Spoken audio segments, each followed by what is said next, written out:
d'accueil, Jérôme. Alors, il s'avère que j'ai déjà produit un reportage que j'ai appelé pompeusement Les Roms dans l'agglomération nantaise, ou les connaître là-bas pour les comprendre ici. Mon postulat de départ, c'était effectivement, on a été confronté depuis 2005, 2006, 2007 dans l'agglomération nantaise par la présence de nombreux camps sauvages, la présence de Roms, de Roumains qui venaient de là-bas, on ne savait pas trop d'où, de la Roumanie et quelquefois aussi du Kosovo, et qui occupaient des terrains sauvages. Et puis je me suis intéressé plus spécifiquement à cette question-là. C'est pas un problème, je ne parle pas de problème ou de problématique, mais plutôt de cette question d'accueil des étrangers, notamment des Roumains et des Roms dans l'agglomération nantaise. Et puis je suis allé me renseigner un petit peu plus sur le terrain, c'est-à-dire en Roumanie, partant du postulat, c'est pour les connaître, pour les comprendre ici, comprendre pourquoi ils viennent, pourquoi ils s'installent sur des terrains sauvages, sans eau, sans électricité, pourquoi ils acceptent les conditions quand même très déplorables des différents terrains sauvages de l'agglomération nantaise. Eh bien, essayer de comprendre leur motivation pour venir en France.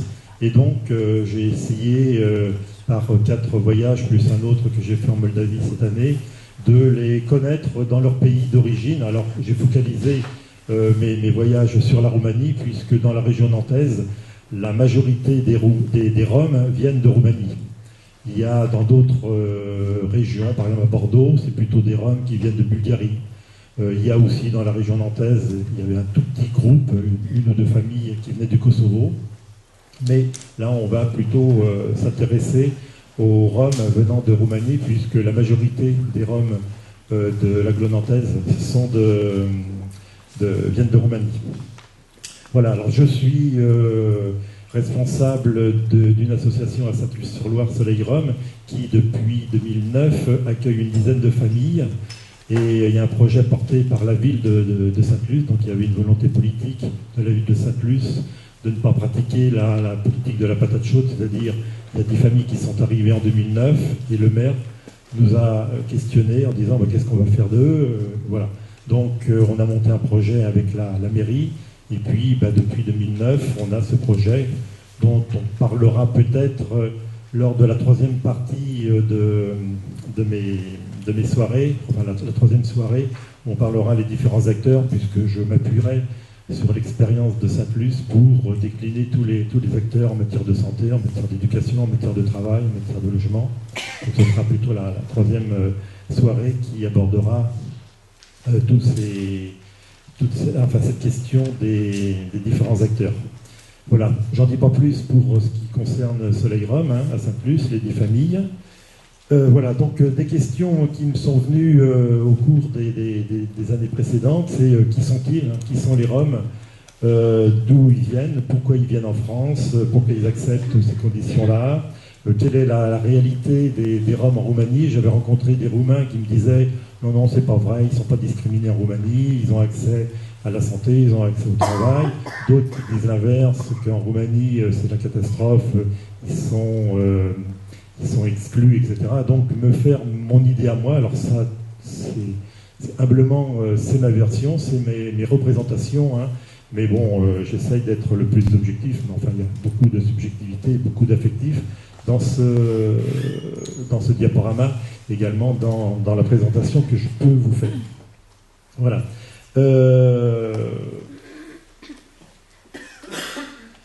La situation aujourd'hui en octobre 2013 sur l'agglomération nantaise, grosso modo, il existe, alors on estime à 1200 Roms, c'est difficile d'estimer une population qui pratique aussi la migration pendulaire, par exemple pendant les vendanges. Il y a des Roms qui viennent en France essentiellement pour travailler pour les vendanges. Pour le muguet, notre région produit la majorité, 80 ou 90% de la production de muguet. Donc là, il y a vraiment une migration énorme au mois d'avril pour le muguet. Alors c'est difficile d'avoir une estimation, sachant qu'il y a des gens qui retournent dans leur pays pour des raisons familiales, pour des raisons autres. Donc c'est difficile d'estimer une population, mais on peut estimer à 1200 Roms, autour de 250 familles à 300 familles, sur l'ensemble de l'agglomération nantaise. Alors, l'agglomération nantaise, on va intégrer, c'est pas simplement Nantes Métropole, hein, la représentation administrative, hein, mais c'est aussi quelques familles par exemple, qui sont sur Trélières, sur Vigneux, sur le Cellier, sur Clisson. Hein. Aujourd'hui, il existe encore un terrain conventionné qui avait été géré, enfin qui est toujours géré par Nantes Métropole et la ville de Nantes. Donc je vais faire très rapide là. En 2004 ou 2005, il y a eu une expérience portée par la ville de Nantes, par Nantes Métropole et le Conseil général pour accueillir 65 familles exactement sur 3 sites. Donc il y en avait un à Nantes-Est, c'était le 380 route de Sainte-Luce, mais c'était la ville de Nantes. Il y en avait un à Nantes-Ouest, c'était la Fardière, donc à côté du pont de Cheviré. Et puis un troisième terrain aux Sorinières. Après une évaluation de quelques années, le projet est plutôt vers sa fin. Et on prolonge encore cet accompagnement par quelques familles qui sont sur l'île de Nantes. Donc c'est encore un terrain qui est géré par Nantes Métropole. Donc sur l'île de Nantes, là, il y a des mobilhomes, hein, mais à côté, il y a d'autres terrains qui sont sauvages. Les terrains autorisés, alors j'ai appelé ça terrain autorisé, c'est des terrains qui sont gérés par une ville. Donc il y a une décision politique là d'accompagner un certain nombre de familles. Alors il y a Sainte-Luce en premier, puis après imité immédiatement après par la ville de Indre. Où là il y a 5 familles, il y a Vigneux, il y a Trélières, le Sud-Loire, toujours à l'initiative de l'association ROMSI, hein, qui est représentée ici là, ce soir. ROMSI, donc l'association de l'Indre, qui a hérité, la ville a hérité en 2009 de une cinquantaine de familles hein, sur son petit territoire. Et donc il y a eu toute une volonté, une démarche alors portée par la ville de Indre. D'où l'explication de la présence de Jean-Luc Le Drain au mois de novembre, qui vous expliquera tout ça. Et puis l'association ROMSI, qui a fait aussi énormément de travail pour bien trouver des solutions pour placer quelques familles. Alors il y a eu des familles qui ont été placées à Vigneux, d'autres à Trélières, puis dans le Sud-Loire, à la montagne, le Pèlerin, Saint-Jean-de-Boiseau, une dizaine de familles à peu près. Alors les chiffres hein, sont plus ou moins précis. Couéron, après, quelques temps après, là aussi, une volonté politique du maire de Couéron de se lancer dans une expérience un peu identique à celle de Sainte-Luce. Et puis le Cellier, donc de l'autre côté, Nantes-Est, là. Voilà, il y a 6 familles, on va dire. Et puis de nombreux terrains sauvages, beaucoup sur Saint-Herblain, sur Rezé, sur Nantes, dans le centre de Nantes, mais également en périphérie, côté Doulon, côté Saint-Joseph-de-Porterie.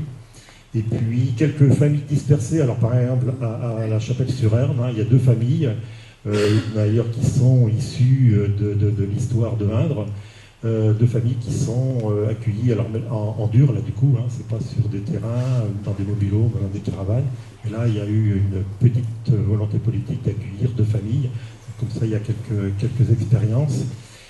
Et puis la majorité, ce sont des terrains sauvages. Alors quelques photos pour vous expliquer comment ça se passe un terrain sauvage. Bien, les familles viennent avec des caravanes, généralement qu'ils achètent en France. Ils ne viennent pas de Roumanie avec des caravanes. Hein. Ils achètent ça souvent aux gens du voyage, à pas cher, hein, puisque c'est des caravanes qui sont quand même bien vêtues, bien abîmées. Et puis ils s'installent sur des terrains sauvages, c'est-à-dire sans autorisation du propriétaire, qui peut être privé ou qui peut être une collectivité, Nantes, la ville de Nantes, ou Nantes Métropole, ou la ville de Saint-Herblain, ou la ville de Sainte-Luce, pourquoi pas, enfin, etc. Donc ils occupent comme ça illégalement le terrain. Quelques photos, ça c'était sur le terrain encore sauvage de Sainte-Luce, avant que la mairie et l'association Soleil Rhum se lancent dans un accueil beaucoup plus convenable. Donc ça c'était sur le 2e terrain, le long de la Loire. Donc voilà les conditions de vie hein, d'une famille là, qui vivait avec deux enfants. Et puis dans la boue, parce que là on était en bordure de Loire, et puis l'automne 2009 était quand même assez pluvieux. On retourne à Chantenay, donc c'est des caravanes qui ont été occupées, enfin oui, qui ont été occupées par des familles qui se sont trouvées après à Indre, ils ont été expulsés. Et puis, je vous expliquerai sur la carte, la majorité des Roms de l'agglomération nantaise viennent d'une région ou même d'un département, un seul département de la Roumanie, Meredinci, donc ils disent venir de Drobeta, qui est le chef-lieu du département de Meredinci, donc ils viennent tous de Drobeta ou de la région ou de la campagne aux alentours. Donc moi j'y suis allé dans ces villages-là. Tous, sauf un petit groupe d'une dizaine de familles qui viennent de Cluj. Alors vous verrez sur la carte, je vous montrerai la carte tout à l'heure, une dizaine de familles qui sont un petit peu, un peu isolées des autres, hein. C'est-à-dire ils ont très peu de relations. Autant tous les Roms, c'est-à-dire les 200 familles de l'agglomération nantaise, je ne veux pas dire qu'ils se connaissent tous, mais ils se connaissent quand même grosso modo. Ils savent d'où ils viennent, ils sont des mêmes villages, hein. Il y a une dizaine de villages autour de Drobeta. Là, il y a un petit groupe de Cluj. Alors j'en parle parce que je les accompagne à titre tout militant, pas dans le cadre de Soleil Rom, mais ils sont tout près de Saplus, hein. Ils sont à Doulon. Et donc une dizaine de familles qui ont été expulsées depuis 2008, puis qui sont arrivées en France. Ils ont connu peut-être 7 ou 8 expulsions. Et puis là maintenant, ils sont revenus sur un terrain qu'ils avaient occupé il y a 3-4 ans, qui appartient à la ville de Nantes et qui a été expulsé. Donc ça, c'était une dernière photo qu'ils avaient prise, qu'on avait prise quand ils étaient à Carquefou, puisqu'après ils ont été repoussés de la ville de Nantes pour aller dans les communes aux alentours. Et donc ils se sont retrouvés à Carquefou. Et ça, c'est dans l'allée Cavalière de la Ségré, où là, ils ont occupé l'espace pendant 7-8 mois. Donc voilà la réalité, hein. On a des caravanes, alors on chauffe avec les moyens du bord, hein, des poêles de fortune. Et puis dans la descente, dans les conditions acceptables ou inacceptables, il y a aussi quelques familles qui, elles, n'ont même pas de caravane. Donc ça, c'est 2-3 familles que j'ai trouvées, enfin que j'ai rencontrées puis que j'ai accompagnées un petit peu, vers la Collinière, vers la Souillarderie, où là, la ville, enfin il y a toute une zone qui est en urbanisation, et donc le Nantes Métropole ou Nantes NGE avait érigé là aussi des fossés pour empêcher qu'ils s'installent. Donc ils sont venus avec des palettes, avec du plastique, et donc ça c'est une photo qui avait été prise, comme ça, photo prise pendant l'hiver, je pense 2010, où il y avait encore un petit peu de neige. Voilà, donc des cabanes construites avec des palettes, avec des matériaux de récupération, et ils ont été expulsés quelques temps après de cet espace-là. Juste un petit clin d'œil, si on peut faire de l'humour, parce qu'il en faut quand même un petit peu. Un jeu de mots entre génie civil ou génie sécuritaire. Vous allez comprendre pourquoi. Je pense qu'il faut pas mal de génie. Il faut être ingénieux ou génial pour mener la vie dure aux Roms, pour leur montrer qu'ils ne sont pas forcément désirables. En 2010, une dizaine de familles, alors expulsées d'un autre terrain, se sont installées sur l'île de Nantes, derrière l'éléphant, là, le fleuron de la culture nantaise. Et immédiatement après, Nantes Métropole, qui a compétence pour la gestion de ces espaces-là, a érigé des buttes de terre. Alors vous voyez, une caravane, ça fait 2,50 m à 3 mètres, donc tout autour du terrain, des buttes de terre. La raison immédiate, c'est pour empêcher que d'autres familles ne puissent arriver.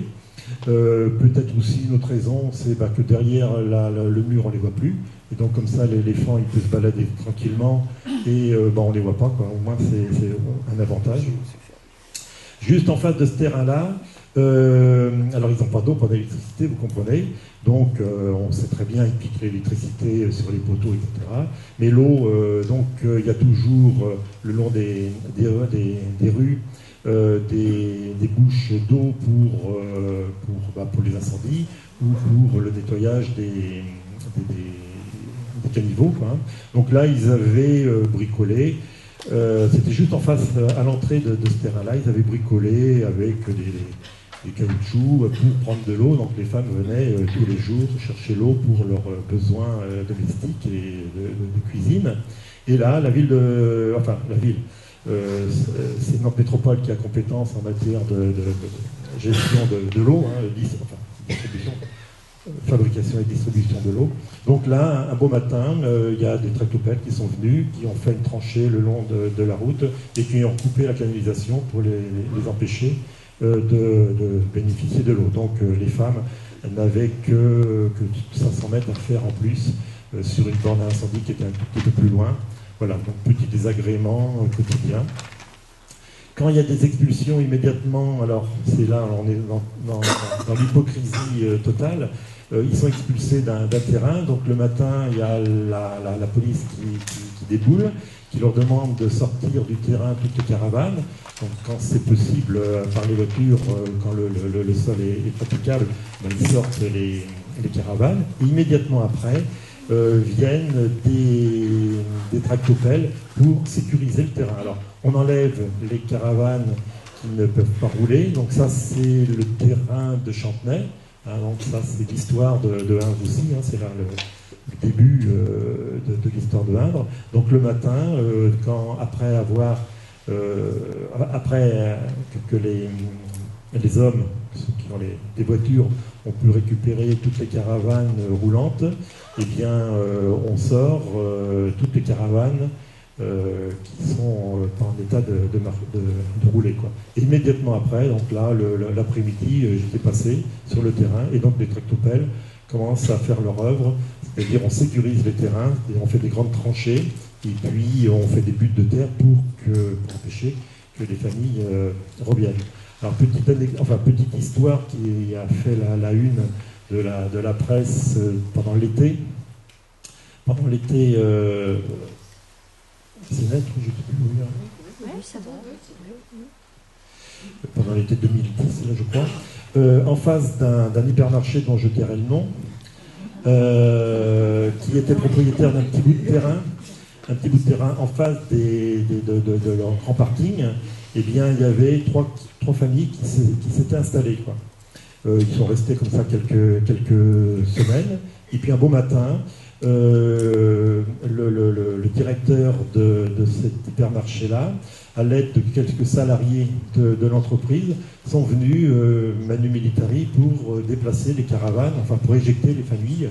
Donc là maintenant, c'est même plus le droit commun, la loi, parce qu'il existe une loi. Alors on en reparlera la semaine prochaine sur ce qui est le droit français et le droit européen, mais notamment le droit français, donc tout ce qui est expulsion, enfin bon, on reparlera de ça. En l'occurrence, là maintenant, c'est même le privé qui fait sa loi, quoi, hein. Donc bon, il y a eu des procès, mais bon, c'est en attente. Il y a eu des recours. Maintenant, c'est comment on appelle ça, en cassation, je crois, hein, pour ce fait-là à Paris 10. Hein. Je n'ai pas cité le magasin Leclerc, hein, bien sûr. Et puis dernière photo, ça se passe à Carquefou. Nos familles de Cluj là avaient trouvé un terrain après Carquefou. Alors rappelez-vous là quand ils étaient à l'hôpital de la Seyrey, hein, dans les Cavalières, donc ils ont été expulsés, ils se sont déplacés. Et puis ils ont trouvé un terrain en bordure d'autoroute et qui s'avère n'appartenir à personne. Donc une ineptie sans doute dans le remembrement, ou alors je pense que quand ils avaient fait l'autoroute, quand les autoroutes avaient acheté des terrains, enfin, etc. Donc il restait, là, il y avait un demi-hectare de terrain qui s'avère n'avoir pas de propriétaire. Donc pas de propriétaire, pas de possibilité d'expulsion, puisque, bon, on parlera de ça la semaine prochaine. Seul le propriétaire du terrain peut lancer une procédure d'expulsion. La mairie peut le faire s'il y a une mise en danger sanitaire, ou enfin, etc.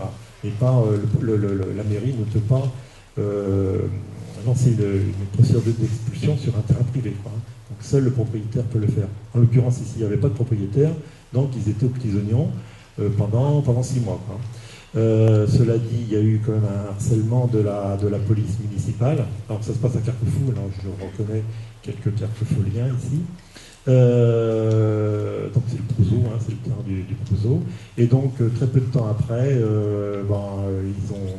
Ils ont laissé tomber, donc ils sont tous repartis en Roumanie, et immédiatement après, la ville de Carquefou a commencé à sécuriser le terrain, c'est-à-dire faire des grandes tranchées. Et puis j'ai découvert un matin que, on peut voir ici, enfin il n'y a pas trop de relief, ici voilà. Là il y a un grand trou qui fait un mètre cube à peu près, et puis la terre, eh bien ils la remettent autour, et ça a été comme ça truffé de trous tous les 5 à 10 mètres pour empêcher qu'ils ne reviennent. Donc voilà, donc des grandes tranchées aux abords, et puis après ces espèces de trous. Et dernière photo, chemin du Moulin des Marais, là aussi, 3 familles qui s'étaient installées sur un terrain, et Nantes Métropole a sécurisé le terrain, c'est-à-dire les caravanes étaient dans le terrain, et devant, par l'entrée qu'ils avaient pratiquée, dans le fossé, etc., ils ont construit une butte de terre, enfin ils ont érigé une butte de terre. Donc là, j'avais interpellé la ville en disant il y a une mise en danger, c'est-à-dire il y a un incendie, il y a un malade où il faut les services de secours, etc. Donc bon, ils sont pas restés très longtemps. Mais voilà le genre de vie que les familles qui sont sur les terrains sauvages peuvent vivre au quotidien, quoi. Donc je ne parle pas des expulsions. Quand il y a une expulsion de prononcée, eh bien, tous les jours c'est l'angoisse de savoir si les forces de la police vont venir expulser les habitants, quoi. Voilà pour une première présentation. Je vais maintenant vous emmener en Tziganie roumaine. Alors la Tziganie, c'est pas une région, c'est pas un pays, hein. Bon, j'ai appelé ça Tziganie parce que voilà, voyage en Tziganie roumaine, c'est le fruit de 4 voyages là que j'ai fait quasiment tous les ans dans les villages d'où viennent essentiellement nos familles de la région nantaise, donc de Drobeta. Alors là, je prends quelques notes, voilà. La Roumanie, en bordure de mer Noire, il y a la Hongrie, et puis il y a l'ex-Yougoslavie, c'est une vieille carte, mais celle-là est très précise, et puis au sud, séparé par le Danube, là en bleu, c'est la Bulgarie.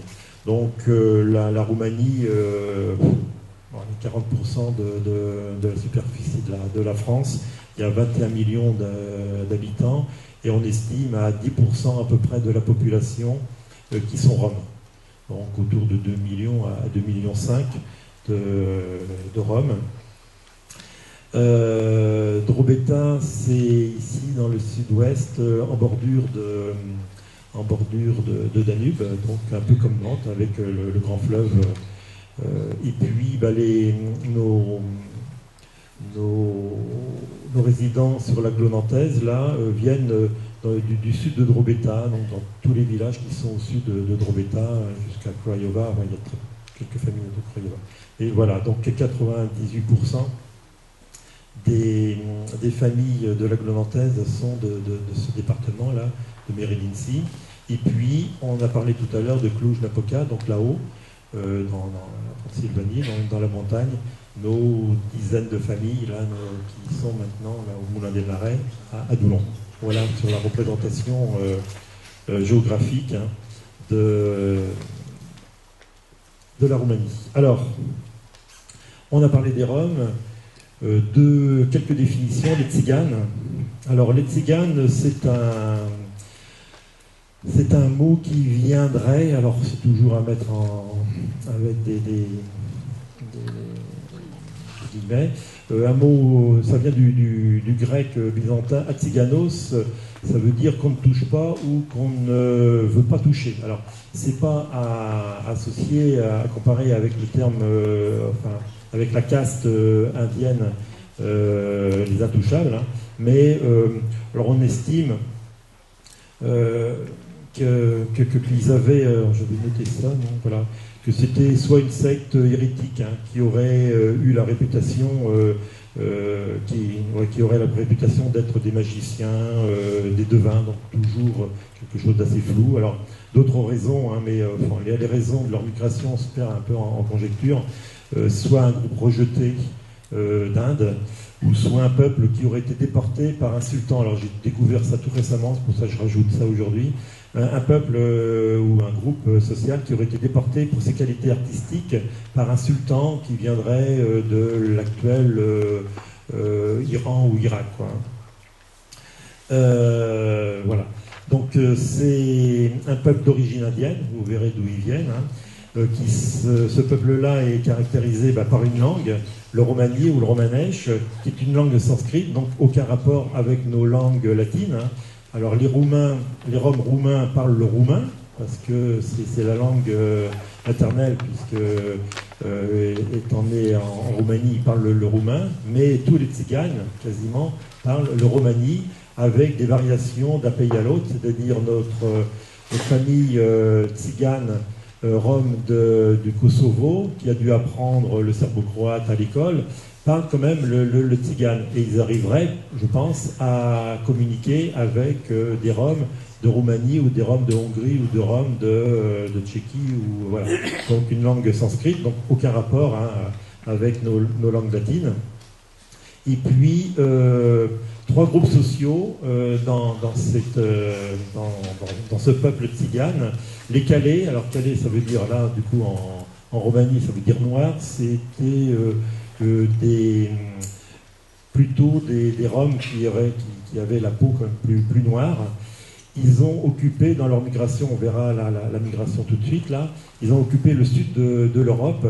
Ils sont passés par l'Égypte, pas par l'Égypte, ils sont passés par la petite Égypte qui était une région. Alors je vais juste passer cette diapo-là.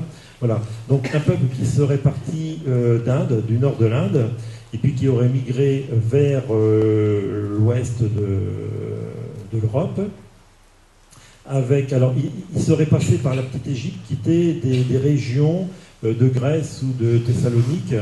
On les appelait les petites Égyptes parce que c'était des régions très fertiles, donc un peu comme l'Égypte, là, avec les problèmes du Nil et de ces... les alluvions, voilà. Voilà. Donc ils sont passés par les petites Égyptes, et puis après, en se redéplaçant dans le sud, donc en Italie ou en Espagne, ils se disaient venir d'Égypte, et donc on les appelait les gypsies, les gitans. Donc l'origine du mot gitan, gitanos en espagnol, viendrait de là. Donc premier groupe social, les Calais. Deuxième groupe social, les Sintés, donc, qui, eux, sont allés beaucoup plus dans le nord de l'Europe. Alors, on les appelle plutôt soit les Manouches. Alors, Manouche, c'est le terme aussi tzigane, ça voulait dire être humain. En tzigane, en Roumanie, ça veut dire être humain. Donc, ils se disaient les Manouches. Donc, le terme Manouche, et qui est maintenant un petit peu galvaudé, puisque par chez nous, on associe, enfin, les gens du voyage, enfin, tous les bohémiens, etc., on dit c'est les Manouches, hein, mais eux, ils s'appellent les Manouches, ou les Roménichels, hein. Voilà, dans le nord de l'Europe. Alors on les retrouve notamment en Suède, et puis en Angleterre, et dans le nord de l'Allemagne, et un peu aussi dans l'est de la France, quoi. Et puis le troisième groupe, voilà, si on revient en arrière, voilà, le troisième groupe, ce sont les Orientaux, qui eux sont restés dans le centre de l'Europe, donc essentiellement en Roumanie, et vous allez comprendre pour quelles raisons ils sont restés un certain temps, donc 5 siècles, en Roumanie. Voilà. Donc, tzigane, vous voyez, hein. Et puis maintenant, alors on confond aussi gens du voyage. Alors, une autre définition sur les gens du voyage. Gens du voyage, donc c'est une appellation administrative française pour désigner des catégories de personnes sans domicile ni résidence fixe, les forains et les nomades. Alors, c'est en début du siècle dernier, alors notamment après une migration importante, et vous comprendrez pourquoi tout à l'heure, je vous donne pas la réponse tout de suite, mais à la fin du 19e siècle, il y a eu une migration de Roms, donc des Orientaux, qui sont venus en France et en Espagne. Et notamment en France, il y a eu quand même beaucoup de Roumains, de Roms plutôt, mais également des forains et des nomades, donc des Français qui, par leur activité économique, étaient ambulants, quoi, hein. Donc, rappelez-vous, enfin, c'est notre histoire, dans la campagne, on employait beaucoup des journaliers, hein, ou des saisonniers pour faire le foin, puis après les moissons, puis après la récolte des patates, les vendanges. Donc le muguet, c'est encore les restes un peu de cet esprit de travail saisonnier dans l'agriculture. Et puis toutes les activités ambulantes, c'est-à-dire les forains, ceux qui, alors on parle des rémouleurs qui traversaient les villages, mais ceux qui récupéraient la ferraille dans les campagnes, les pots de lapin aussi, hein, ça se faisait alors, il y a très longtemps. Bon, voilà. Donc il y avait des Français ou des étrangers qui avaient ces activités-là. Et en début du 20e siècle, notamment, j'avais des notes là, non? Ça. Oui, c'est ça, oui. Voilà. Clémenceau, 1912, a essayé de recenser toute cette population-là et de les caractériser. Donc on les appelait les gens du voyage. Et notamment, ils ont été repérés, alors ils n'avaient pas de pièce d'identité, hein, ils avaient une fiche anthropométrique, alors il y a des photos où on les voit sur toutes les faces et profils, pour enregistrer toute cette population nomade, on va dire, sur le territoire français. Donc ils sont français, donc les gens du voyage, hein, ils sont français. Pour certains, ils sont d'origine bretonne, auvergnate ou corse, et puis pour d'autres, ils viennent effectivement de Roumanie ou de l'Est de l'Europe. Les Brigades du Tigre, sinon que de faire des feuilletons à la télé, c'était leur premier travail en 1912, c'était de recenser ces populations-là. On fait un grand saut. Alors, il y a un film, Liberté, de Tony Gatliff, qui raconte cette histoire de gens du voyage. Alors là, en plus, c'est dans le film, mais c'est ses origines de Tzigane qui font qu'il a placé ces gens du voyage-là d'origine rome, hein, donc ils sont habillés comme des Roms, mais il y avait des gens du voyage qui étaient français et qui ont été déportés, enfin on reparlera de ça tout à l'heure, hein. Mais voilà, donc le film Liberté raconte une histoire au début du siècle, enfin au début de la Deuxième Guerre mondiale, sur cette circulation d'une famille de tziganes, roms. Voilà. Qu'est-ce que je veux dire? Oui, c'est ça. Oui. Donc 1969, plus de fiches anthropométriques, mais le carnet de circulation, donc les gens du voyage, toujours français, mais qui n'avaient pas de carte d'identité, avaient ce carnet de circulation. Et il fallait, quand ils passaient dans les villes, se faire enregistrer. Une autre date, là, pour préciser, caractériser les gens du voyage, 1990 et puis 2000, puisque 10 ans après, il y a eu les lois Besson. Alors, loi Besson 1 et loi Besson 2, c'est la loi qui réglemente l'accueil et l'habitat des gens du voyage, et notamment cette obligation pour les communes de plus de 5000 habitants ou l'intercommunalité maintenant, qui a pris compétence en matière d'accueil des gens du voyage, de se doter des aires d'accueil des gens du voyage. Les aires d'accueil des gens du voyage, c'est pour les gens du voyage, c'est pour tous ceux-là, hein, et pas pour les étrangers, et notamment pas pour les Roms. Donc les Roms qui viennent en France ne peuvent pas utiliser ou occuper les aires d'accueil des gens du voyage. Et puis une quatrième date, 2003, les lois de sécurité intérieure, délits liés au stationnement illégaux. Donc là, dans cette loi LOPSI, et puis après on reparlera, mais ça, c'est la semaine prochaine que je parlerai de ces lois. Eh bien, c'est l'occupation illégale des terrains et donc la possibilité d'expulser ces terrains. Enfin, les occupants des terrains sauvages. Donc voilà, là, la carte là, qui reprend cette migration vers l'ouest de la France, et puis de l'Europe. Et puis maintenant,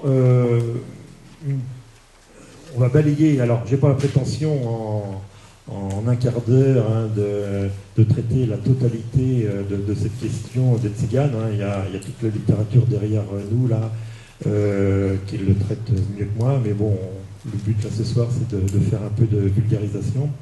Ce peuple tzigane a connu trois malheurs dans leur migration dans l'Europe. Trois malheurs résumés en trois mots: exclusion, réclusion, inclusion. Donc on va reprendre ces trois mots-là. Exclusion, de tout temps dans l'histoire, au gré de la bonne volonté des seigneurs, des boyards en Roumanie par exemple, ils étaient tantôt acceptés par la population parce qu'ils étaient musiciens, les femmes dansaient, ils étaient magiciens, dans les cours, ils participaient à des spectacles, et puis tantôt ils étaient rejetés. Alors pour quelle raison? C'est toujours un peu le principe du bouc émissaire. Quand ça va mal, on trouve toujours une bonne raison, quoi. Et des responsables. Alors il y avait une famine, il y avait une épidémie, c'était forcément les populations plutôt indésirables. Eh bien c'était les tziganes qui en faisaient les frais. Et donc ils étaient comme ça, tantôt acceptés, mais tantôt rejetés. Et donc ce qui explique leur migration là, tout au long d'une dizaine de siècles. L'exclusion actuelle, puisque en 2008 ou 2009, là, eh bien, ça, c'est des photos que j'avais prises lors de l'expulsion de Chantenay. Donc voilà, expulsion, là aussi, des riverains.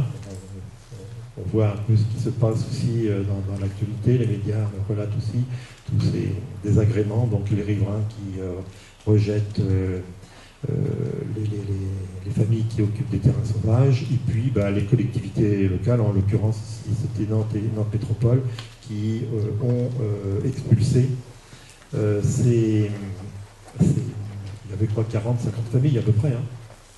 Voilà, donc toujours dans le terrain, on sort les caravanes, donc on expulse. Deuxième, je fais vite, deuxième malheur, la réclusion, au sens emprisonnement. Alors ça, c'est je cherche mes notes. Voilà. Là aussi, l'histoire relate que dans l'histoire française, mais également espagnole, les tziganes ont été emprisonnés. Ils ont été mis au bagne. Ils ont servi dans les galères royales de tout temps. Donc il y a des traces sous Louis XIII, Louis XIV, Louis XV, dans les galères royales. Les tziganes faisaient aussi le gros des troupes. Et puis en Moldavie et en Valachie, c'est-à-dire dans l'actuelle Roumanie, les tziganes, donc nos Roms orientaux, là, ont vécu pendant 5 siècles une mise en esclavage. Donc ça, c'est une affiche qui alors, faut traduire, alors ça c'est du roumain, puisqu'on arrive à comprendre facilement. Alors, à vendre, je vais dire, un premier lot de serfs et d'esclaves, et d'esclaves tziganes, lors d'une vente aux enchères l'après-midi au monastère Saint-Élie, Monasteri Saint-Éliès, le 8 mai 1852. Donc là, c'est date 8 mai 1852. Alors, lequel se compose, le groupe, le premier lot, on parle de lot même d'ailleurs, d'esclaves, lequel se compose de 18 hommes, 10 jeunes hommes, 7 femmes et 3 jeunes filles, en bonne santé. Voilà. Donc, vente d'esclaves. J'ai retrouvé quelques éléments du code pénal de Valachie. Alors Valachie et Moldavie étant les deux régions qui composent la Roumanie actuelle. En Valachie, en 1818, l'article 2, les tziganes naissent esclaves. Tout enfant né d'une esclave est esclave. Tout propriétaire a le droit de vendre ou de donner ses esclaves. Tout tzigane sans propriétaire a la propriété du prince, etc. Voilà.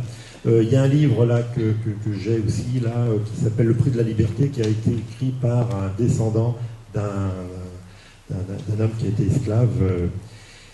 Voilà. Il existait des lois esclavagistes, hein, donc vous voyez là la Valachie. Il y avait deux types d'esclaves. Des esclaves de champ, donc qui travaillaient pour les seigneurs, pour les boyards de là-bas, et puis les esclaves de maison, alors qui travaillaient soit pour les nobles, soit pour le clergé, ou soit pour les cours royales, les princes, etc. En 1855-1856, la date, je ne sais plus, s'inspirant du modèle anglais d'abord, parce que c'est pas les Français qui ont été les premiers à abolir l'esclavage, hein, le modèle anglais en 1833, et puis en 1848, donc après la révolution de 1848, abolition de l'esclavage, et bien là-bas aussi, les nouvelles ont vite passé les frontières, et donc il y a eu la fin de l'esclavage des Tziganes en Valachie et en Moldavie. Le paradoxe, c'est que la fin de l'esclavage pour ce peuple-là, c'était pas forcément la fin de leur misère, puisque autant quand ils étaient esclaves, bon, ils avaient un toit, ils avaient du travail, bon, ils vivaient, ils mangeaient quand même. Là, du coup, plus de logement, plus de travail, et donc d'où errance. Et ils ont repris, alors la littérature dit, ils ont repris leur migration, ils ont repris leur roulotte. Parce que là, on parle, pour l'instant, on n'a pas vu qu'ils étaient soit nomades ou soit sédentaires. Hein. Donc, ils étaient sédentaires. Hein. Les Roms de Roumanie sont tous sédentaires. Hein. Ils habitent dans des maisons, on verra tout à l'heure. Hein. Mais ce ne sont pas des nomades. Donc, l'image du tzigane avec la roulotte, là, c'est venu qu'après. Donc, à la fin du 19e siècle, 1860, 80, etc., ils ont pris... Ils ont repris leur roulotte et ils ont immigré et ils sont venus comme ça en France. Et c'est comme ça que vers la fin du 19e siècle, il y a eu de nombreux tziganes des orientaux, des Roms, qui sont venus en France, d'où les mesures à partir de 1912 de recenser et de réglementer un petit peu cette population tzigane qui venait de Roumanie, quoi. Voilà. Alors là, l'histoire, le Samu d'Apirène, c'est le génocide de Tziganes, donc ça tout le monde connaît, hein, malheureusement, sous le régime nazi. Donc les Tziganes, comme les Juifs et comme les homosexuels, ces trois populations-là, mais il y a eu d'autres aussi qui ont été persécutés. Hein. Les Tziganes étaient déclarés asociaux, délinquants, criminels. Bon, avec tout ça, on en fait des déportés, quoi. Hein. Donc là, en Roumanie, alliée de l'Allemagne, il y a eu des déportations d'abord de la population tzigane, donc on estime à 350 à 400 000 Roms orientaux, hein, Roms de Roumanie, déportés d'abord en Moldavie. Donc je suis allé, moi c'était là en Moldavie, mais la République moldave, donc la République de l'ancienne Union soviétique, pour voir comment ça... Donc l'histoire de cette déportation. Puis après, ils ont été déplacés sur les camps d'extermination de Pologne et d'Allemagne, que tout le monde connaît, quoi. En France, on n'en était pas très loin non plus, hein, puisque nos tziganes français aussi ont été dans des camps d'internement. Hein. Alors, dans le nord du département, hein, moi dans la Rivière, et puis à Montreuil-Bellay, hein, donc d'abord à Moudon-la-Rivière, le camp de la Forge, hein, qui a accueilli un certain nombre de tziganes, qui pouvaient être d'origine rome, et qui pouvaient être aussi d'origine française, hein, mais qui étaient gens du voyage et tziganes. Donc on les a parqués là, dans ces camps-là, puis après ils sont allés à Montreuil-Bellay, puis après ils ont été déportés sur des camps d'extermination, et le film Liberté raconte justement à la fin cette histoire-là de déportation des tziganes. Voilà. Donc là, une carte qui explique que la France, elle aussi, elle a pratiqué le génocide de tziganes, je ne sais pas, mais enfin, en tout cas, elle a été alliée de cette histoire-là. Et puis, troisième malheur du peuple tzigane, l'inclusion, alors au sens emprisonnement. Hein. Alors là, une photo de la belle gitane, hein, la belle tzigane, alors qui était belle, mais sa vie n'était pas forcément très belle. Sous Isabelle la catholique en Espagne, Isabelle la catholique pratiquait la politique de la sédentarisation forcée. Ça voulait dire quoi? Eh bien, toute tzigane qui arrivait, donc les gitans qui arrivaient sur le territoire espagnol, avaient 60 jours pour se sédentariser. Ça veut dire quoi, se sédentariser? C'est, un, épouser la religion catholique, deux, abandonner toute marque d'appartenance au peuple tzigane, donc ne plus parler la langue, ne plus se vêtir ou avoir des affaires, des bijoux, etc., qui rappellent le peuple, la langue, les vêtements, les traditions, et ne pas se marier avec un gitan, évidemment, pour diluer la population tzigane, et bien interdit de se marier entre eux. Voilà. Ceux qui ne respectaient pas ça, on leur coupait une oreille, par exemple. Et puis, sous François Ier, alors François Ier, bon, Marignan, c'est bien, hein, on a gagné. Cela dit, lui aussi, François Ier a pratiqué les déportations et les exterminations du peuple tzigane, quoi. Et puis, dans cette rubrique toujours inclusion, donc assimilation forcée, Ceausescu a pratiqué aussi cette politique d'assimilation, ça s'appelle, hein, donc la littérature précise bien, politique d'assimilation, selon le principe d'égalité pour tous, hein, qui prévaut dans un régime socialiste, hein, donc pas de particularisme, pas de différence entre tous les habitants du pays, et donc négation de la culture tzigane, culture rome en Roumanie.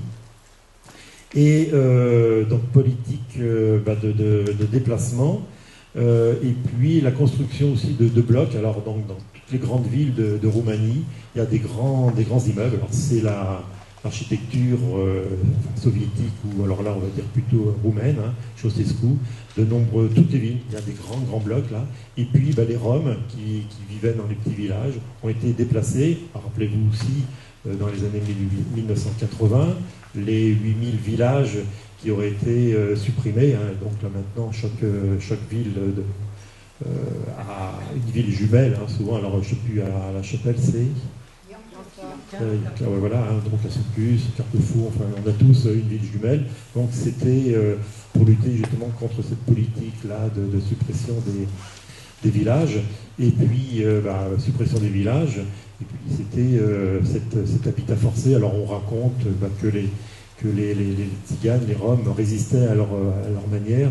Donc ils allaient dans ces immeubles-là, mais en bas ils installaient de leurs cabanes et puis ils vivaient comme auparavant. Donc il y a quelques photos où on voit des beaux immeubles, puis derrière, enfin en bas, sur les pelouses, des habitations tziganes. Voilà. Fin du régime de Ceausescu, décembre 89. Et là, la population roumaine s'est lâchée envers les Roms. Là, du coup, ils avaient le droit de se lâcher. Donc, il y a eu une vague d'agression quand même assez considérable à partir de 90-91. Et le film Gheggio-Dilo, donc je vous invite aussi à le voir, précise bien et se place dans cette période-là où alors, on voit une famille, enfin un groupe tzigane, et puis il y avait les Roumains. Bon, vers la fin, ils brûlent le village, enfin, etc. Donc c'est pas une fiction, hein. C'est bien une réalité. Voilà. Donc si la constitution roumaine n'est pas discriminatoire maintenant ou discriminante maintenant, alors qu'on pouvait l'être auparavant sous Ceausescu, les mentalités elles le sont restées quand même. Donc on voit quand même du racisme, du rejet de la population tzigane, enfin de la population roumaine à l'égard des tziganes quand même dans les grandes villes, surtout dans les petits villages, ça va encore parce qu'il y a une certaine dilution et on va avoir quelques photos. Donc toute cette histoire-là fait que ces siècles de rejet de la population tzigane se traduisent par des chiffres qui sont quand même assez éloquents. 10% de la population roumaine sont roms, donc c'est ce qu'on a dit tout à l'heure, mais 69% des roms vivent en dessous du seuil de pauvreté. 27% des roms ont un emploi stable, agriculture et bâtiment, 27%, hein, donc le quart de la population population active des Roms, eh bien, travaillent, les autres ne travaillent pas. 50% des Roms n'ont aucune qualification, c'est ce qu'on voit aussi dans nos villages, hein. Très peu d'éducation. Hein. 25% des Roms déclarent ne savoir ni lire ni écrire. 8% des Roms ont suivi des études secondaires. 0,8% ont fait des études supérieures, avec une faute.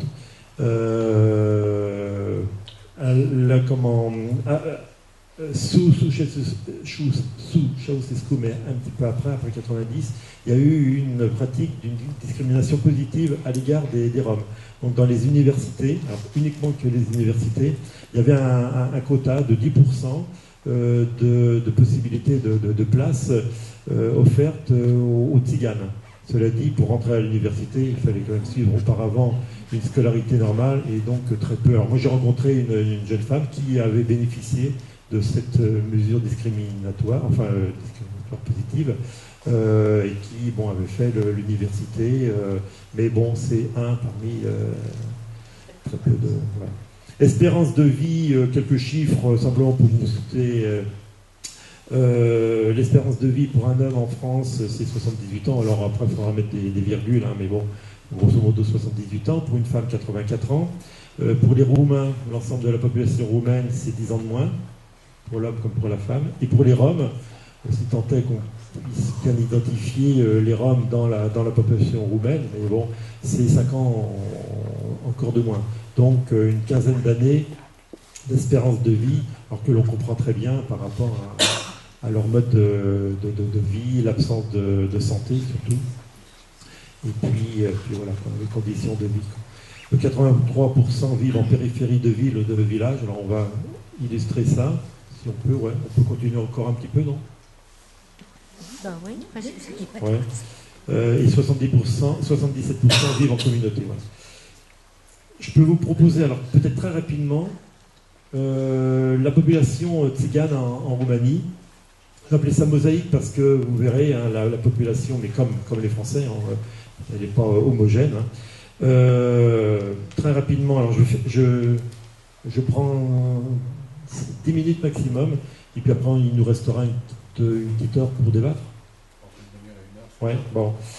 Alors, première femme rome que je rencontre, et elle me montre son habitation. Voilà. Il faut savoir qu'il y a des Roms, ce sont les riches, hein, qui ont des belles maisons. Donc ça, c'est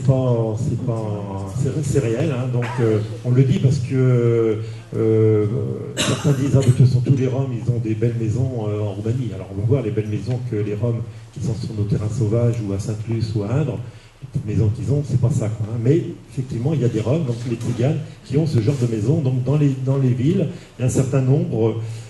Dans quasiment toutes les villes, il y a toujours un tout petit quartier où il y a 4-5 maisons comme ça, et ce sont des Roms.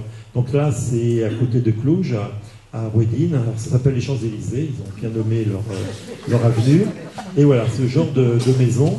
Alors l'origine de leur richesse, c'est des activités complètement transparentes de commerce, parce qu'ils sont commerçants, hein, certains Roms.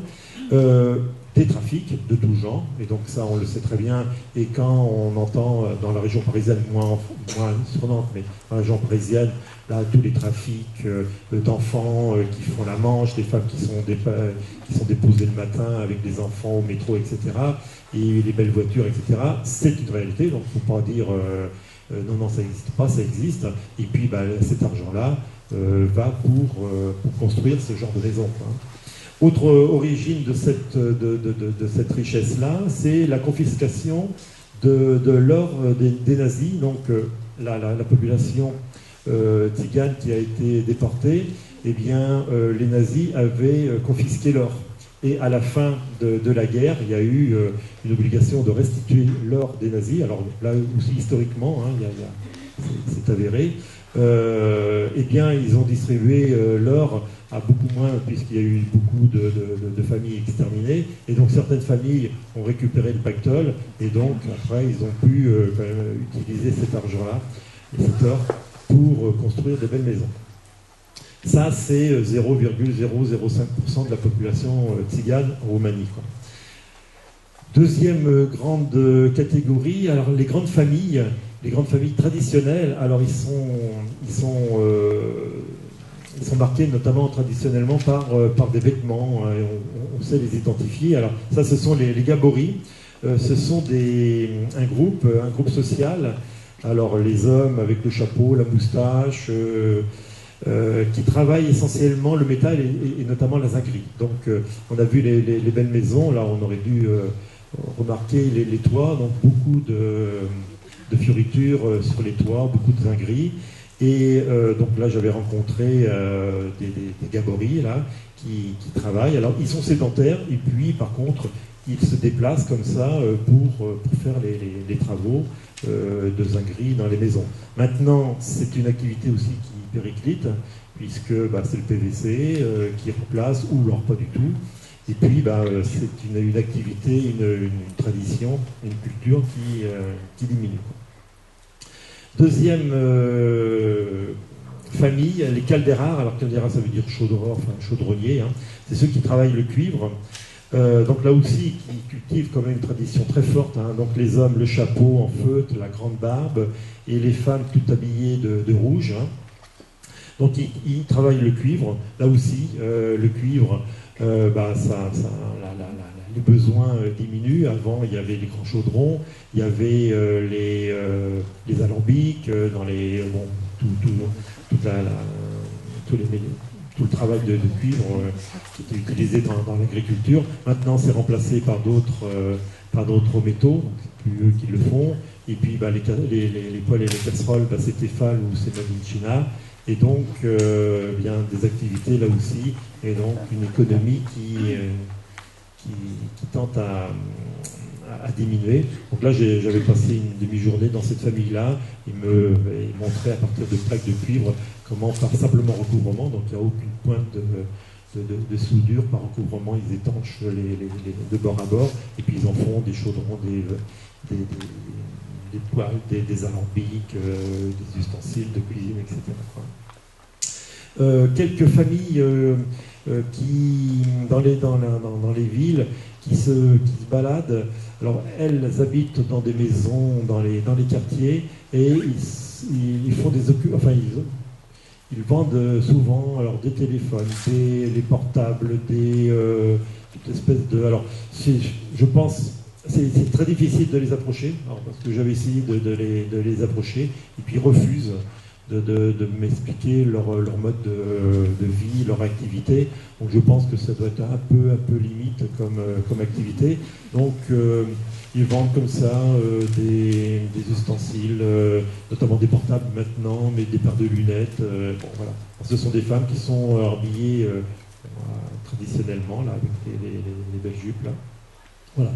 Toujours dans les caldérars, alors avec la couleur dominante rouge, ce sont des caldérars, donc les chaudronniers qu'on a vus tout à l'heure, et puis il y a des caldérars agriculteurs. Donc après Ceausescu, donc toutes les terres étaient collectivisées. Après donc 90, il y a un certain nombre de terres qui ont été vendues, et notamment certains caldérars. Alors donc l'aristocratie, je dirais, des tziganes, ont pu acheter comme ça des terrains, et ils font des activités agricoles. Donc là, j'avais rencontré cette famille-là. Donc alors les femmes travaillent dans les champs, mais habillées comme ça, quoi. Alors les hommes aussi, donc on retrouve là les caldérars avec le chapeau en feutre, la grande barbe, là, et ils travaillent, ils ont des tracteurs, et puis ils font de l'élevage, ils font des céréales. Ils ont pu acheter, après 90, des maisons, et d'ailleurs les Roms qu'on connaît là, souvent, quand ils sont dans les petits villages, ont acheté ces maisons-là, après 90, des toutes petites maisons. Alors là, en l'occurrence, une maison quand même assez importante. Hein. Voilà. Et puis maintenant, là, on va parler plutôt des pauvres. Les pauvres, alors, qui représentent 99% de la population tzigane, et c'est ceux-là qui viennent à Nantes ou en France. Un petit village où là il y avait une intégration quand même assez réussie. Donc dans tous les villages, dans toutes les villes, il y a toujours le quartier tzigane, alors toujours souvent à la marge de la ville. Hein.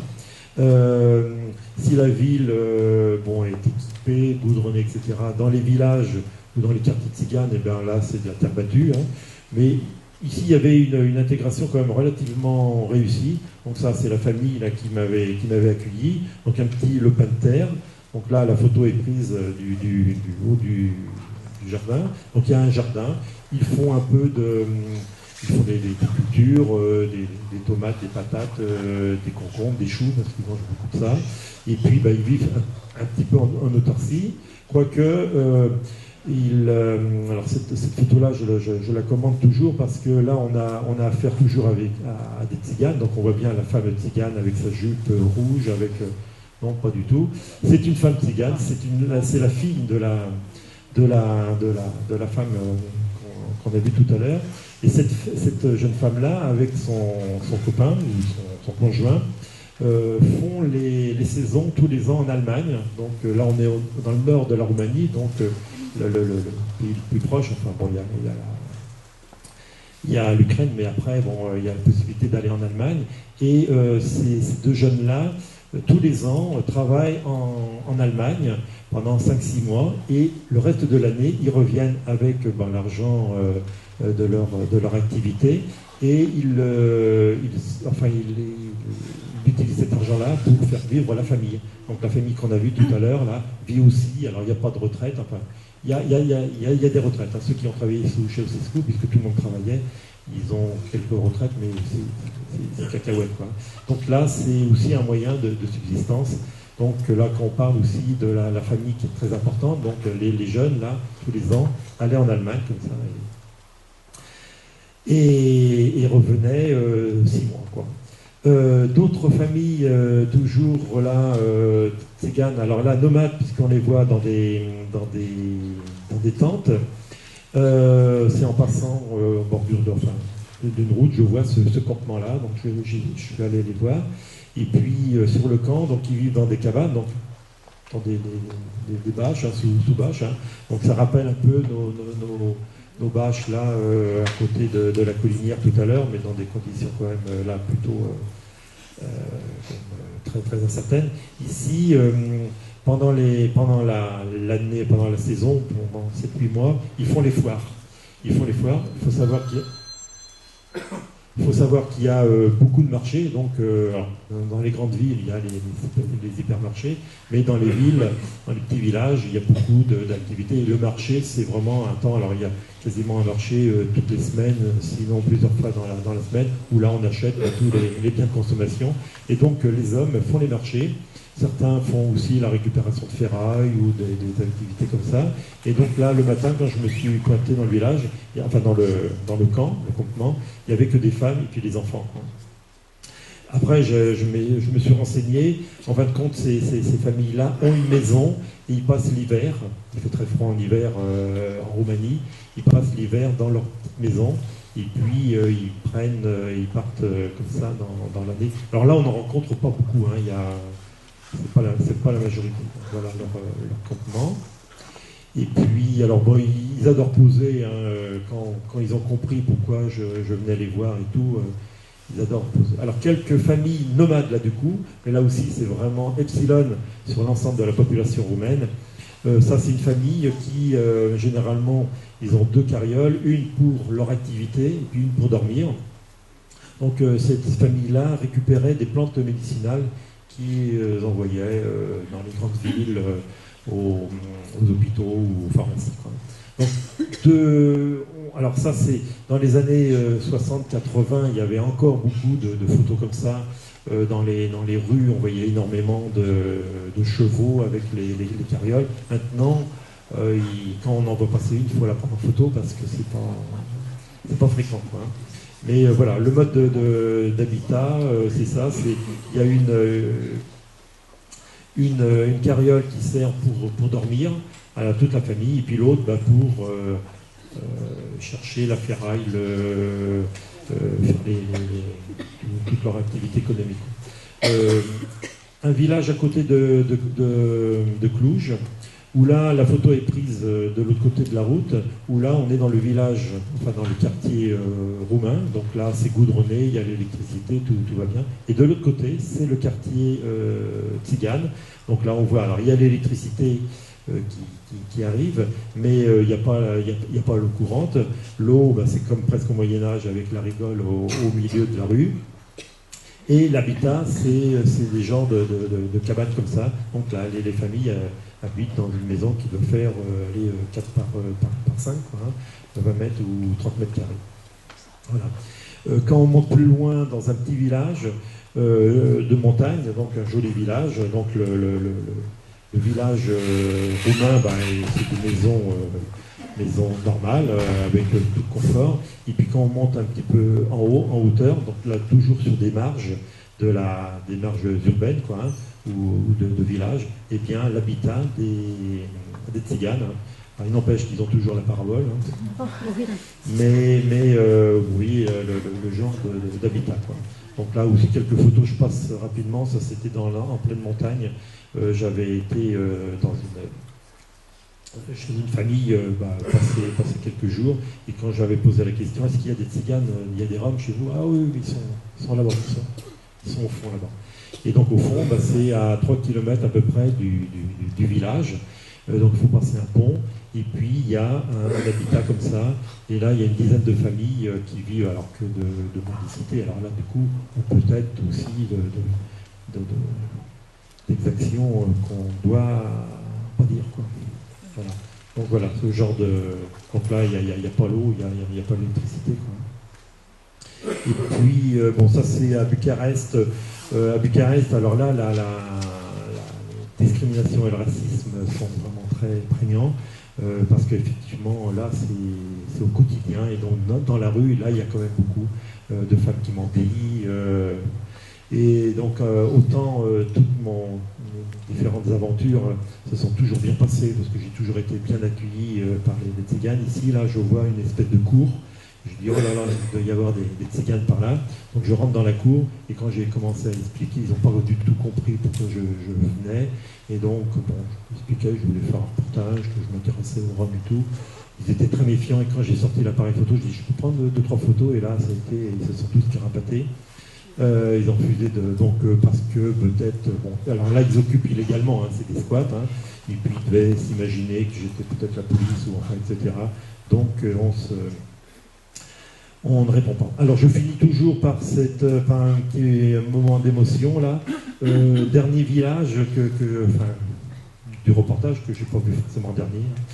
Donc un village un petit peu comme tous les autres villages, donc avec des jeunes filles, avec des mamans, avec des enfants. Des mamans, j'anticipe, des mamans avec des bébés dans le ventre, hein. Donc un village tout à fait normal, mais le village, c'est une décharge. Donc ça c'est à Cluj, c'est dans la décharge de Cluj. Alors Cluj c'est 300 000 habitants, donc vous imaginez la décharge de Nantes qui était à Tougat par exemple, oui, enfin, pour vous et puis pour ceux qui... Prairie de Meaux, voilà, hein, donc pendant de nombreuses années, une décharge à ciel ouvert. Et donc là, il y a 200 familles qui vivent dans ce cloaque-là. Donc les gamins, leur aire de jeu, bah, c'est 1 mètre de déchets. Des points d'eau. Alors le point d'eau, donc pour tout le village, c'était voilà, une buse et puis il y a un petit filet d'eau. Et puis voilà, donc 200 familles, ça s'appelle Patareut. Et ils appellent ça, c'est paradis ziad, ça veut dire c'est le paradis et l'enfer. C'est à la fois le paradis et l'enfer. C'est-à-dire, c'est le paradis parce qu'ils récupèrent. Alors le tri sélectif n'est pas encore pratiqué comme maintenant, enfin comme en France. Hein. Donc ils récupèrent et la ferraille, et le plastique, et le papier, etc. Il y a des chefs qui gèrent tout ça, hein, donc on ne peut pas rentrer. Alors la première fois que j'ai essayé de rentrer là, ça a été difficile. Alors, je me suis fait accompagner par une amie maintenant, là, Paola, qui elle est roumaine, puis qui a pu me faire rentrer, mais sinon je ne peux pas rentrer. Hein, voilà. Donc 200 familles, et puis ben voilà, une activité. Alors je suis retourné l'année dernière, là du coup, pendant l'été. Et il y a une espèce de fondation alors confessionnelle, hein, c'est toujours la religion est quand même assez présente là-bas, une fondation américaine qui finance les améliorations de ce terrain-là. Et des 200 familles, ils ont isolé une cinquantaine de familles. Alors ça, c'est la dernière photo. Alors on voit que c'est quand même nettement plus propre, parce que là, il n'y a plus de saloperie sur le sol. Il y a des constructions, il y a des petits chalets. Donc on voit là, en hauteur, voilà. Ici, il y a des petits chalets, donc c'est des maisons en bois quand même, avec un meilleur confort. Et puis là, il y a des structures, sans doute, pour faire des jeux pour les enfants. Et donc, ils ont repéré une cinquantaine de familles et qui ont des meilleures conditions, quand même, relativement meilleures, quoi. Alors, 50 familles, il y en avait 200, où ils sont les autres? Ils se sont remontés un tout petit peu plus loin. Ils sont sur la colline, ça s'appelle la colline verte, là, à Cluj. Et donc, là, les autres familles ont repris leur activité, mais en se déplaçant. Donc là, vous imaginez, il n'y a pas un seul point d'eau, il n'y a pas un seul réseau électrique qui passe. Et donc leur activité, on les voit ici. Voilà, donc ils ont toujours une petite charrette, et puis là, ils récupèrent, alors c'est peut-être des plastiques là, donc ils vont dans la décharge. Et voilà. Donc dernière photo qui présente quand même un certain intérêt. Sur cette famille, sur cette photo-là, n'existe que le père qui a une pièce d'identité et que l'aîné, parce que je sais pas pourquoi. Les autres n'existent pas. C'est-à-dire qu'ils n'ont pas de pièce d'identité. Donc pas de pièce d'identité, pas de sécurité sociale, donc pas de soins, etc. Pas de possibilité d'aller à l'école, puisque alors, en l'occurrence là dans ce village-là, le maire ou je ne sais pas qui refusait de les inscrire à l'école. Donc aucun état civil. Donc on peut imaginer les perspectives de ces enfants-là. Alors ces familles-là, on ne va pas les retrouver à Nantes. Ils n'ont pas de papier, ils n'ont pas de... Donc le travail de cette association que j'avais rencontrée à Timișoara, c'était d'identifier, enfin de faire l'état civil. Alors l'état civil c'est quand même compliqué parce que la petite là, elle est née quoi en 2005, 2006, 2007. Après, quel mois en début d'année, c'était peut-être l'hiver, c'était en plein hiver que la maman a accouché. Bon, voilà.